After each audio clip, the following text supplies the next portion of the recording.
নমস্কার, news now prime নিউজে সবাইকে স্বাগত। আমি রয়েছে আপনাদের সাথে, আমি রাখছি চোখ রাখছি খবরে। রাজ্যের পর্যটন কেন্দ্রগুলো নিরাপত্তার জন্য পর্যটক পুলিশ গঠনের পরিকল্পনা রয়েছে রাজ্য সরকারের। সোমবার জিরানিয়ায় মেগা বিনোদন পার্কের ভিত্তিপ্রস্তর স্থাপন অনুষ্ঠানে জানিয়েছেন মুখ্যমন্ত্রী ডাক্তার মানিক সাহা।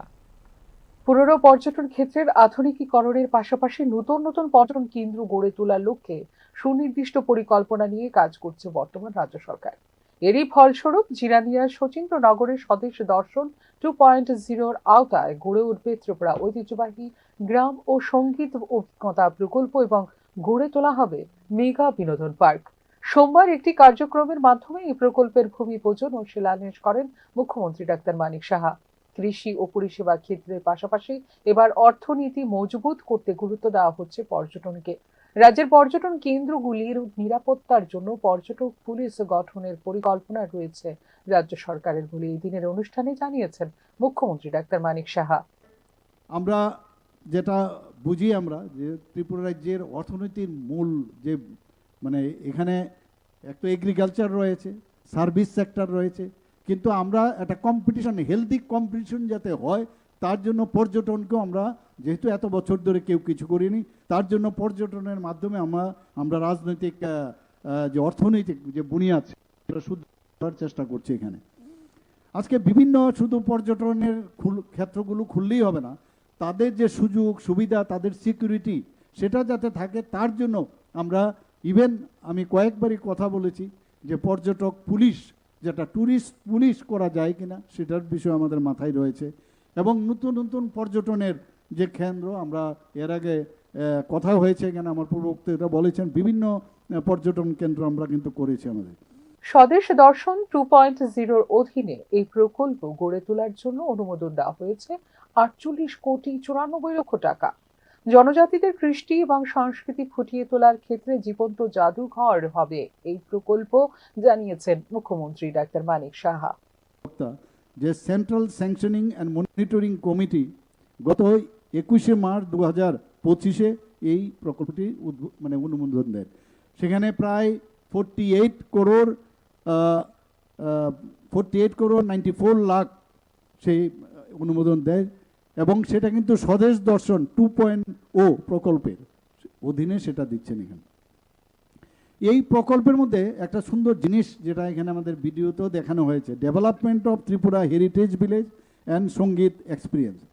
তো এখানে এই যে ভিত্তিপ্রস্তর আজকে আমরা স্থাপন করলাম, তার মধ্যে আবার দুটো জিনিস আমি এখানে দেখতে পাই। একটা হচ্ছে establishment of destination as a tribal ethnic hub, অর্থাৎ আমাদের যে জনজাতিদের যে চলন বলন, তাদের কাজকর্ম, রিসা বানানো, তাদের যে এখানে পাচড়া বানানো, আপনারা জানেন জিআই ট্যাগ পেয়েছে, বিভিন্ন বিষয়ে তাদের যে কলা কৌশল ইত্যাদি, হস্তশিল্প, হ্যান্ডলুম এবং তাদের যে পোশাক, সেগুলোর জন্য একটা establishment of destination as a tribal ethnic hub. যখন বাইরের থেকে আসবে, যখন এই প্রজেক্টগুলো দেখবে যে ত্রিপুরার এই যে সংস্কৃতিগুলো, এতে করে যে সংস্কৃতিগুলো হারিয়ে যাচ্ছিল তারাও কিন্তু নিজেকে আপডেট করবে, সেটাকে আরও সুন্দরভাবে কিভাবে মানুষের কাছে সেটাকে প্রস্তুত করবে। এবং এটা একটা আমি বলবো যে খুবই দারুণ জিনিস ওনারা করছেন। এবং আমি এখানে যে আমার কাছে যে কাগজ দেওয়া হয়েছে, এখানে বলে it would be a living museum. জিরানিয়ার শচীন্দ্রনগর কলোনিতে আধুনিক ইকো ট্যুরিজম, অ্যাডভেঞ্চার ট্যুরিজম এবং ওয়াটার পার্ক প্রকল্পের এই কাজ শেষ করার সময়সীমা ধার্য করা হয়েছে প্রায় 18 মাস। স্বদেশ দর্শন 2.0 প্রকল্পের অধীনে এই প্রকল্পটি তৈরি করা হবে কলকাতার নিকো পার্কের আদলে। ত্রিপুরার পর্যটন অবকাঠামো শক্তিশালীকরণ, কর্মসংস্থান এবং অর্থনৈতিক প্রবৃদ্ধির ক্ষেত্রে বিশেষ ভূমিকা রাখবে এই প্রকল্প বলে মনে করছেন সংশ্লিষ্ট মহল। রিপোর্ট, নিউজ নাও। সোমবার ভোর রাতে পরপর ভূমিকম্পে কেঁপে উঠল উত্তর পূর্ব ভারত। আসাম ও ত্রিপুরা বিস্তীর্ণ এলাকায় মৃদু থেকে মাঝারি কম্পন অনুভূত হওয়ায় আতঙ্ক ছড়ায় সাধারণ মানুষের মধ্যে। সোমবার ভোরে ভূমিকম্পের মৃদু থেকে মাঝারি কম্পনে কেঁপে উঠে উত্তর পূর্ব ভারতের বিস্তীর্ণ অঞ্চল। ভোর 4:17 40 সেকেন্ডে আসামের মরিগাঁও জেলায় রিক্টার স্কেলে 5.1 মাত্রার ভূমিকম্প আঘাত হানে বলে জানিয়েছে ন্যাশনাল সেন্টার ফর সিসমোলজি। ভূমিকম্পের কেন্দ্রস্থল ছিল 26.37 ডিগ্রি উত্তরাংশ এবং 92.29 ডিগ্রি পূর্ব দ্রাঘিমাংশে, ভূপৃষ্ঠের প্রায় 50 কিলোমিটার গভীরে। এই ভূমিকম্পের প্রভাব আসামের একাধিক জেলা ছাড়াও অনুভূত হয় প্রতিবেশী মেঘালয়ের রাজধানী শিলং পর্যন্ত। ভূমিকম্পের পরপরই ঘরবাড়ি ছেড়ে বাইরে বেরিয়ে আসেন অনেক বাসিন্দা। এর আগে ভোর 3:30 নাগাদ ত্রিপুরার গোমতী জেলায় রিক্টার স্কেলে 3.9 মাত্রার আরেকটি মৃদু ভূমিকম্প আঘাত হানে বলে জানিয়েছে এনসিএস। এই ভূমিকম্পের কেন্দ্রস্থল ছিল 23.67 ডিগ্রি উত্তরাংশ এবং 91.50 ডিগ্রি পূর্ব দ্রাঘিমাংশে, যার গভীরতা ছিল প্রায় 54 কিলোমিটার। পরপর দুটি ভূমিকম্পে সতর্কতা জারি করা হয় উত্তর পূর্ব জুড়ে। ভারতীয় প্লেট ও ইউরেশীয় প্লেটের সংঘর্ষের ফলে নিয়মিত ভূমিকম্প ঘটে এই অঞ্চলে। অতীতে 1897 সালের শিলং ভূমিকম্প কিংবা 1950 সালের আসাম ভূমিকম্প বিধ্বংসী উদাহরণ হিসেবে বিবেচিত এই অঞ্চলের ইতিহাসে। বর্তমান ভূমিকম্পগুলির মাত্রা তুলনামূলকভাবে মাঝারি হলেও ভবিষ্যতে বড় ধরনের কম্পনের সম্ভাবনা রয়েছে বলে অভিমত সংশ্লিষ্ট বিশেষজ্ঞদের। ব্যুরো রিপোর্ট, নিউজ নাও। প্রায় 4 বছর অতিক্রান্ত হলেও এখনও ফলাফল প্রকাশ না হওয়ায় চরম অনিশ্চয়তার মুখে পড়েছেন 2022 সালের এসটিজিটি পরীক্ষার্থীরা। দীর্ঘ প্রতীক্ষা, আইনি জটিলতা এবং প্রশাসনিক নীরবতার প্রতিবাদে সোমবার শিক্ষা ভবনে এসে বিক্ষোভ দেখান চাকরি প্রার্থীরা। প্রায় 4 বছর অতিক্রান্ত হলেও এখনো প্রকাশ পেল না 2022 সালে অনুষ্ঠিত এসটিজিটি স্নাতক শিক্ষক পরীক্ষার ফলাফল। দীর্ঘ অপেক্ষা, অনিশ্চয়তা ও প্রশাসনিক নীরবতার প্রতিবাদে সোমবার ত্রিপুরা শিক্ষা ভবনে এসে বিক্ষোভ প্রদর্শন করে এসটিজিটি পরীক্ষার্থীরা। ফলাফল প্রকাশ ও দ্রুত নিয়োগ প্রক্রিয়া সম্পূর্ণ করার দাবিতে সরব হন তারা। 2022 সালে টিআরবিটি পরিচালিত এসটিজিটি পরীক্ষায় অংশগ্রহণ করার পর থেকে আজ পর্যন্ত ফলাফল প্রকাশ না হওয়ায় তাদের ভবিষ্যৎ কার্যত অন্ধকারে বলে জানিয়েছেন তারা। দীর্ঘ সময় ধরে কোনো স্পষ্ট নির্দেশনা বা সময়সীমা না থাকায় মানসিক ও আর্থিকভাবে চরম সংকটে পড়েছেন বহু চাকরি প্রার্থী। 2022 এসটিজিটি সবাই যে এসেছি, আজকে এই ঠান্ডার মধ্যে আমাদের আসতে হচ্ছে দিনের পর দিন। 2022 থেকে এখন অবধি আমরা শুধু আসছি, আমরা তো কোনো প্রতিক্রিয়া পাচ্ছি না। আমাদের দুষ্টা কোথায়? বিএড করে আমাদের পরীক্ষা দিতে হবে যোগ্যতা অনুসারে, সেই যোগ্যতা আমাদের সবার আছে, তাহলে কেন আমাদেরকে ঝুলিয়ে রাখবে ওরা? আমরা রেজাল্টটা পাওয়া তো আমরা অধিকার, সেটা আমরা রেজাল্টটা পাবো, তাহলে রেজাল্টটা কেন দিচ্ছে না? 2022 থেকে 26 পর্যন্ত যদি একটা পরীক্ষার প্রসেসিংই শেষ না হয়, তাহলে আমাদের পরীক্ষাটা দিয়ে কী লাভ? তারপরে সেম পরীক্ষা আবার নিচ্ছে এসটিজিটি, দ্বিতীয়বার আমরা আবার দেব। মানে আমরা একবার কষ্ট করে পরীক্ষা দিয়েছি, পাস করেছি, আমরা সেম পরীক্ষা আবার কেন দেব? এটা কি 5-6 এর পরীক্ষা যে আমাদের পরিশ্রম করতে হয় না?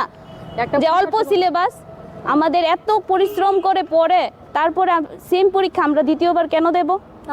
আমাদেরকে বলে দেওয়া হয় খুব সহজভাবে যে তোমরা পড়ো, আবার তো পরীক্ষা হচ্ছে, কেন দেব আমরা সেম পরীক্ষা বারবার? বিক্ষোভ চলাকালীন টিআরবিটির চেয়ারম্যান উপস্থিত না থাকায় কন্ট্রোলার অফ এক্সামিনেশনের সঙ্গে এদিন সাক্ষাৎ করেন আন্দোলনকারীরা। দ্রুত ফলাফল প্রকাশ ও নিয়োগ সংক্রান্ত জটিলতা নিরসনের দাবি জানান তারা। ত্রিপুরা জুড়ে নবম ও দশম শ্রেণীতে শিক্ষকের তীব্র ঘাটতি রয়েছে। স্কুলগুলোতে পাঠদান ব্যাহত হচ্ছে, অথচ যোগ্য প্রার্থীরা পরীক্ষায় অংশ নিয়েও আজ পর্যন্ত ফলাফল পায়নি বলে জানিয়েছেন তারা। এই দীর্ঘ সূত্রিতার কারণে অনেকেই চাকরির নির্ধারিত বয়সসীমা অতিক্রম করে ফেলে, ফলে ফলাফল প্রকাশ পেলেও ভবিষ্যতে নিয়োগের সুযোগ থেকে বঞ্চিত হওয়ার আশঙ্কা বাড়ছে। এই পরিস্থিতিকে চরম অবিচার বলে উল্লেখ করেছেন তারা। অনেকবার এসে বলেছি 2022 রেজাল্ট দেওয়ার জন্য, কিন্তু এখন পর্যন্ত আমরা রেজাল্টটা পাচ্ছি না। তো রেজাল্ট না দিয়ে এখন পর্যন্ত ত্রিপুরার টিআরবিটির ইতিহাসে যবে থেকে পরীক্ষা সৃষ্টি হয়েছে টিআরবিটির মাধ্যমে, রিক্রুটমেন্ট চলছে টিআরবিটির মাধ্যমে, টিচার রিক্রুট প্রসেস, সেই টিচার রিক্রুট প্রসেসের মধ্যে আজ অবধি কখনো এরকম হয়নি যে একটা পরীক্ষা প্রসেস শেষ না করে পুনরায় সেই পরীক্ষার প্রসেসটা আবার পুনরাবৃত্তি করা, এরকম কোনোদিন হয়নি। তো কেনই আমাদের বেলা এরকমটা কেন হচ্ছে? কেনই পরীক্ষার প্রসেসটা টিআরবিটি কমপ্লিট করছে না? আমি অনুরোধ করছি টিআরবিটির চেয়ারম্যান এবং টিআরবিটির জয়েন্ট ডাইরেক্টর আছে আমাদের, আমি ওনাদেরকে অনুরোধ করছি আমাদের রেজাল্টটা দেওয়ার জন্য। কি মনে হয় কি কারণে আপনাদের রেজাল্ট এত বিলম্ব হচ্ছে? আমরা তো এটা তো কইতে পারি না, কিন্তু আমরা অনেকবার আসার পরে যে বলি যে আমরা দেখা যায় কী করে এই বলতে বলতে আজ পর্যন্ত প্রায় 4 বছর কাছাকাছি হয়ে গেছি। কিন্তু আমরা 2022 সনে যে পরীক্ষাটা দিয়ে আমরা এমন কি দোষ করেছি যে আজ পর্যন্ত আমরা রেজাল্ট পেতে হচ্ছে না? আমরা চেয়ারম্যান স্যার এবং ডাইরেক্টর স্যারের কাছে আমরা পায়ের নিচে অনুরোধ করে বলছি, আমাদেরকে দেখেন, আমাদেরকে চোখের নজর দেন। আমরা ভুক্তি হতে এখন আজ পর্যন্ত অনেক দিন ধরে উল্লেখ করা যেতে পারে, দীর্ঘদিন ধরেই আইনি জটিলতায় আটকে রয়েছে এসটিজিটির এই ফলাফল প্রকাশ প্রক্রিয়া। 2023 সালের জুলাই মাসে স্নাতক শিক্ষক নিয়োগ সংক্রান্ত সমস্যার সমাধানে সুপ্রিম কোর্ট একটি বিশেষ এসএলপি দাখিল করে। তবে এখনো পর্যন্ত সেই বিষয়ে কোনো চূড়ান্ত অগ্রগতি স্পষ্ট নয় পরীক্ষার্থীদের কাছে। এই সমস্যার মূল সূত্রপাত টিআরবিটি পরিচালিত এসটিজিটি পরীক্ষার নিয়োগ প্রক্রিয়া। ত্রিপুরা হাইকোর্ট একটি নির্দিষ্ট চাকুরির বিজ্ঞাপনে 50% বেশি পদ সংরক্ষণ সংক্রান্ত রাজ্য সরকারের পুনর্বিবেচনার আবেদন খারিজ করে দেওয়ায় আইনি বাধার মুখে পড়ে পুরো নিয়োগ প্রক্রিয়া।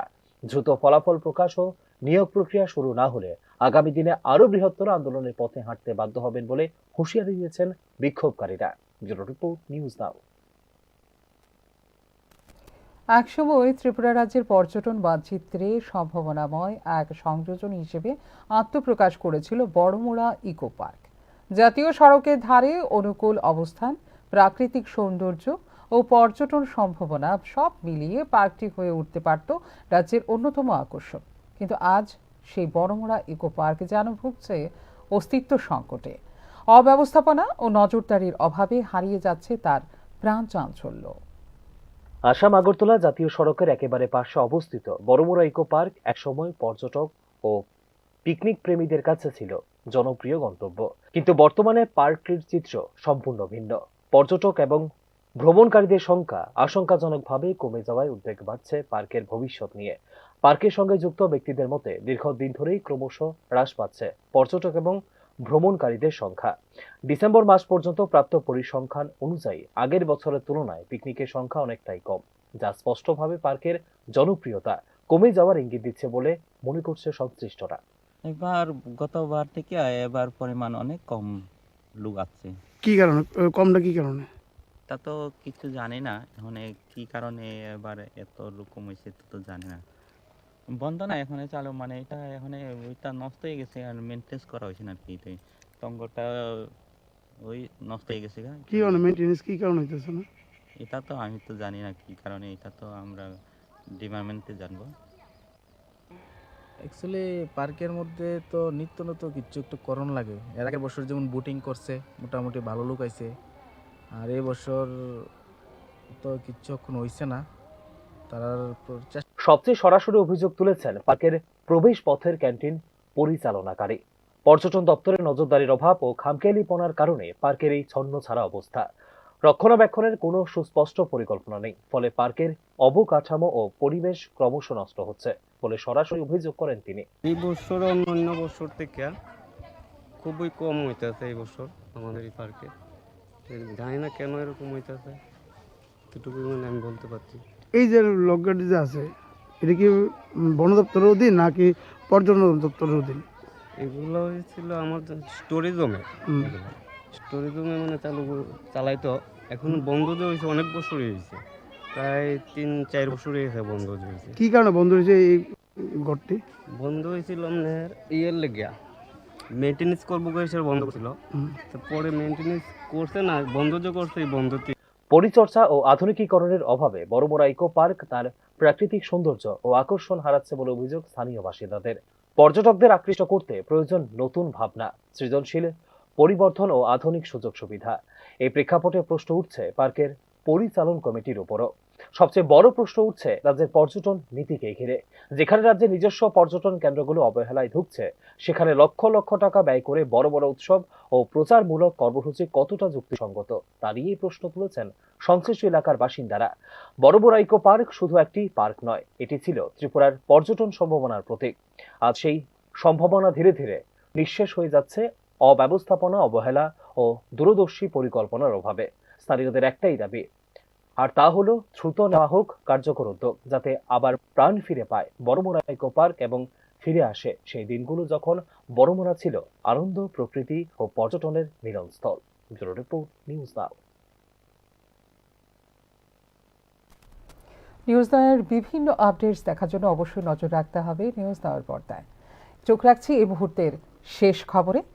দেশের ভবিষ্যৎ নেতৃত্বকে গড়ে তোলার লক্ষ্যেই দিল্লিতে আয়োজিত হতে চলেছে 2026 বিকশিত ভারত যুব নেতাদের জাতীয় যুবোৎসব।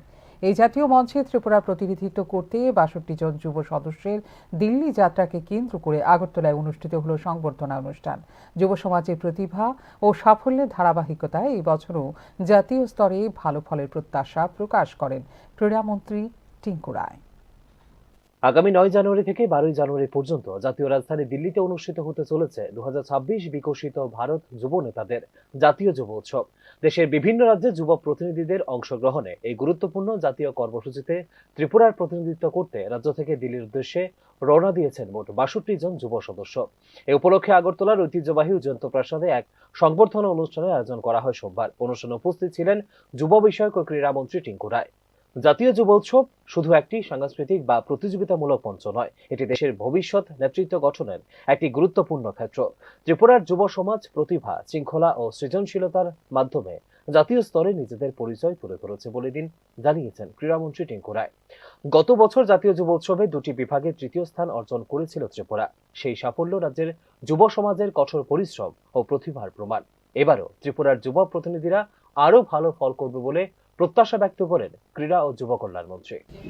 দেখুন, আপনারা সকলেই জানেন ১২ জানুয়ারি যে যুব উৎসব, সেই যুব উৎসবকে কেন্দ্র করে প্রতি বছরের ন্যায় এবারও দিল্লিতে যাচ্ছে আমাদের এখানকার প্রতিযোগিতারা। বিভিন্ন ক্যাটাগরিতে তাদেরকে সিলেকশন করা হয়েছে। আমাদের প্রত্যেকটা জেলাতে জেলা ভিত্তিক অনুষ্ঠান হয়েছে, সেখান থেকে নির্বাচিত যারা হয়েছে তাদের এই সংখ্যাটা একসঙ্গে তারা দিল্লিতে যাচ্ছে এবং আমরা আশাবাদী আমাদের ত্রিপুরার বিভিন্ন বিষয় তারা সেখানে তুলে ধরবে এবং ত্রিপুরার নাম উজ্জ্বল করবে। গত বছরও এই যুব উৎসবে ভারত মণ্ডপে হয়েছিল, সেখানে প্রধানমন্ত্রীর উপস্থিতিতে আমাদের রাজ্যে দুটো বিষয়ে আমরা তৃতীয় স্থান অর্জন করেছি। এবারও আমরা আশা নিয়ে যাচ্ছে যে সমস্ত প্রতিযোগিতায় যারা যাচ্ছে, প্রতিযোগিতায় যারা অংশগ্রহণ করবে তাদের মধ্যে আমরা আশা করছি প্রথম বা দ্বিতীয় আমরা স্থান অর্জন করব বিভিন্ন বিষয়ে। সেই আশা নিয়েই তাদেরকে শুভেচ্ছা বার্তা দেওয়ার জন্য আজকে আমাদের এই অনুষ্ঠান। তারা আজকে বেরোবে দিল্লির উদ্দেশ্যে। প্রধানমন্ত্রী নরেন্দ্র মোদীর উপস্থিতিতেই হবে এই বছরের জাতীয় যুব উৎসব বলেও জানিয়েছেন ক্রীড়া ও যুব কল্যাণ দপ্তরের মন্ত্রী টিঙ্কু রায়। दिल्ली में और वो दिल्ली का जो कार्यक्रम है उसमें प्रधानमंत्री जी पिछले साल भी थे और हमारा त्रिपुरा प्रदेश से जो युवा लोग वहाँ पे पार्टिसिपेट किया है उनमें पिछले साल हम लोगों ने साइंस में जो साइंस एग्जीबिशन था उसमें हमारे को 3rd पोजीशन मिला है और फोक में भी शायद 3rd पोजीशन था। तो इस बार भी हम उम्मीद करते हैं हमारा जो युवा जा रहा है अच्छा पोजीशन उनको भी मिलेगा और त्रिपुरा के जो कृष्टि है, कल्चर है, वो वहाँ पे सबके सामने लोग मतलब वहाँ पे दिखाएंगे और हमारे जो नाम है और भी त्रिपुरा के रोशन करेगा और वहाँ से कुछ सीख के भी आएगा। पूरा देश भर से युवा आएगा, वहाँ पे बहुत सारे अलग अलग कैटेगरी का युवा लोग वहाँ पे आते हैं और जो यूथ आइकन हम जिनको मानते हैं अलग अलग क्षेत्र का, वो लोग भी वहाँ पे रहेगा, उनके साथ उनका संपर्क बनेगा और उनसे कुछ सीख के भी आएगा। জাতীয় যুব উৎসবে অংশগ্রহণের মাধ্যমে বিভিন্ন সাংস্কৃতিক, সামাজিক ও নেতৃত্বমূলক কর্মকাণ্ডে নিজেদের দক্ষতা প্রদর্শনের সুযোগ পাবে ত্রিপুরার যুব প্রতিনিধিরা। পাশাপাশি দেশের বিভিন্ন প্রান্তের যুবকদের সঙ্গে মত বিনিময় ও অভিজ্ঞতা আদান প্রদানের মাধ্যমে তারা বিকশিত ভারত গঠনে নিজেদের ভূমিকা আরও সুদৃঢ় করবে বলে প্রত্যাশা ব্যক্ত করে এই দিনের অনুষ্ঠানে বক্তারা। ব্যুরো রিপোর্ট, নিউজ নাও।